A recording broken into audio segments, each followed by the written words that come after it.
Chers camarades, tout d'abord, permettez-moi, au nom du syndicat CGT de la centrale de Gardanne, de saluer la présence de plusieurs organisations CGT qui, avec les travailleurs, mènent de nombreuses luttes à travers toute la France pour maintenir leur activité et les emplois qui y sont associés.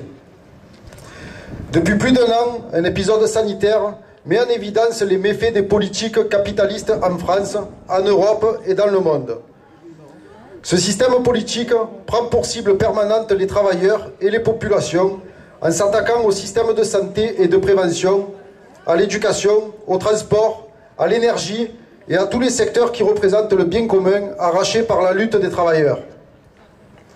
Avec le Covid et sa pseudo-crise économique, Macron et son gouvernement en ont profité pour accentuer les lois liberticides, la destruction de l'industrie, des services publics et de l'ensemble des conquis des travailleurs.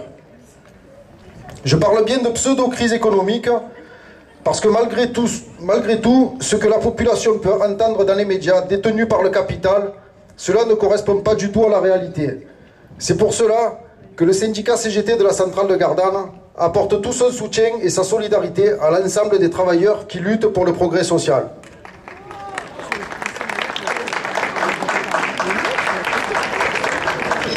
Je ne convaincrai personne ici des résultats énormes des actionnaires du CAC 40. C'est une évidence, comme il est évident que leurs dividendes se sont faits une nouvelle fois par la casse de l'emploi dans tous les domaines et du Code du travail. À aucun moment, le monde de la finance ne s'est retrouvé en difficulté à cause du Covid. Au contraire, les actionnaires ont profité de cette situation pour générer des profits sans précédent sur le dos des travailleurs. Régulièrement, les actionnaires battent tous les records de dividendes et chacun de ces records se retrouve en lien direct avec la casse régulière des conquis des travailleurs.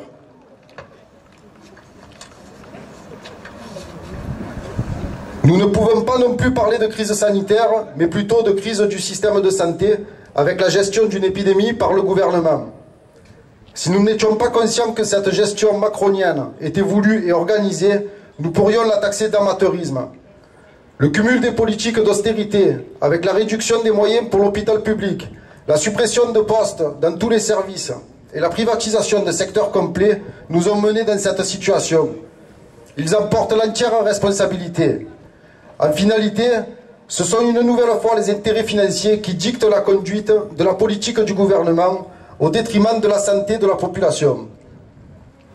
Ce système capitaliste, qui arrivait à essoufflement, a trouvé le bon prétexte pour pouvoir se restructurer en captant un maximum de richesses au détriment de ceux qui les produisent à travers le plan de relance qui vient encore faire cadeau de milliards d'euros d'argent public aux actionnaires. Contrairement à ce que certains affirment, y compris dans certaines organisations, le problème ne vient pas que du montant offert aux actionnaires, mais surtout de l'utilisation de cet argent qui est le fruit de richesses produites par la force de notre travail. Selon nous, cet argent doit servir aux travailleurs et à la population via un service public de qualité, une réindustrialisation du pays débarrassé des actionnaires, une sécurité sociale de haut niveau et des salaires qui nous permettent de vivre dignement. Gazelle Énergie a aussi très largement profité de la situation. Dès le premier confinement, en mars 2020, la direction a profité du décret permettant d'utiliser le chômage partiel dans les IEG pour le mettre en place dans l'entreprise. Encore une fois, le gouvernement et le patronat se sont mis d'accord pour multiplier les outils permettant d'asservir encore plus les travailleurs et de gaver les actionnaires avec de l'argent public. C'était déjà avec la complicité de l'État que PH a racheté Uniper France avec pour mission de fermer les unités charbon.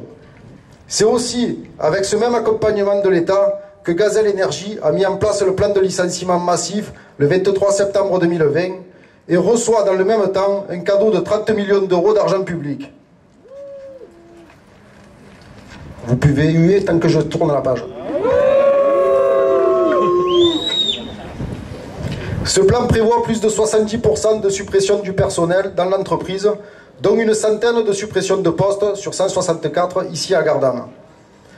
La procédure d'information-consultation devait être terminée le 23 décembre dernier, mais la mobilisation des travailleurs avec la CGT a une nouvelle fois permis de faire bouger les lignes. C'est grâce à notre démarche de lutte et avec le soutien de l'ensemble des organisations de la CGT que l'entreprise a été contrainte de repousser la date de consultation du CSE jusqu'au 8 mars. La procédure de consultation est maintenant terminée et nous attendons l'avis de la Directe sur l'homologation du plan de licenciement. Mais quelle que soit la décision de la Directe, nous sommes déterminés à continuer notre lutte. Nous avons raison de nous opposer à ce plan de licenciement. Nous avons raison de combattre les fermetures de nos outils de travail. Nous avons raison d'exiger un changement de société. Nous avons raison de lutter pour cela. Alors nous allons continuer le combat, sans relâche, avec courage et détermination, et nous allons arracher tout ce qui nous revient.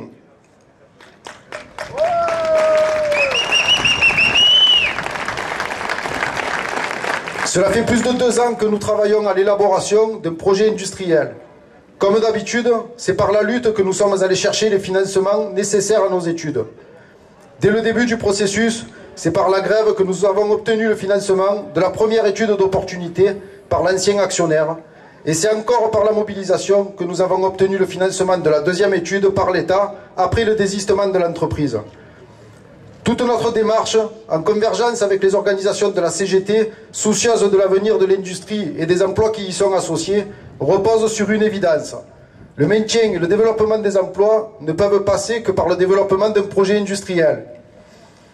Par ce constat, et avec le souci permanent d'obtenir un avenir à la centrale de Gardanne pour l'ensemble des travailleurs sous-traitants et statutaires, la CGT a proposé et fait valider par les travailleurs la création de l'association des travailleurs de la centrale de Gardanne.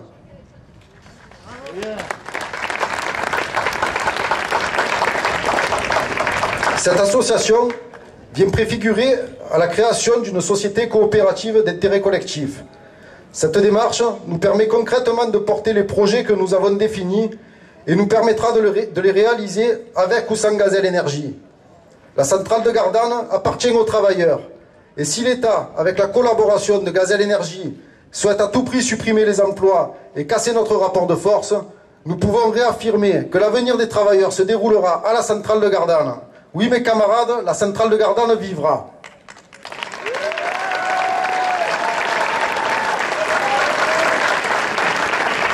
D'autant plus que les projets que nous portons répondent à plusieurs problématiques en termes de réponse aux besoins des populations et des entreprises. D'abord, par la continuité de la production d'électricité nécessaire à l'équilibre du réseau et à la participation à éviter les délestages et effacements voulus par le gouvernement.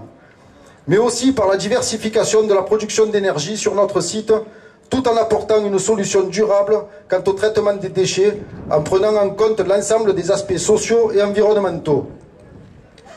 Quoi qu'il en soit, notre victoire dépend principalement de notre détermination et du rapport de force que nous mettrons en place pour aller l'arracher. Ce rapport de force implique évidemment les travailleurs de la centrale de Gardanne. Mais notre vraie force est notre capacité à créer les convergences autour de revendications cohérentes avec l'ensemble des secteurs, parce que tous les travailleurs sont liés. Ces convergences, cette solidarité de notre classe existe déjà. Nous en faisons une nouvelle fois la démonstration aujourd'hui, et c'est bien grâce à cela que notre lutte sera victorieuse.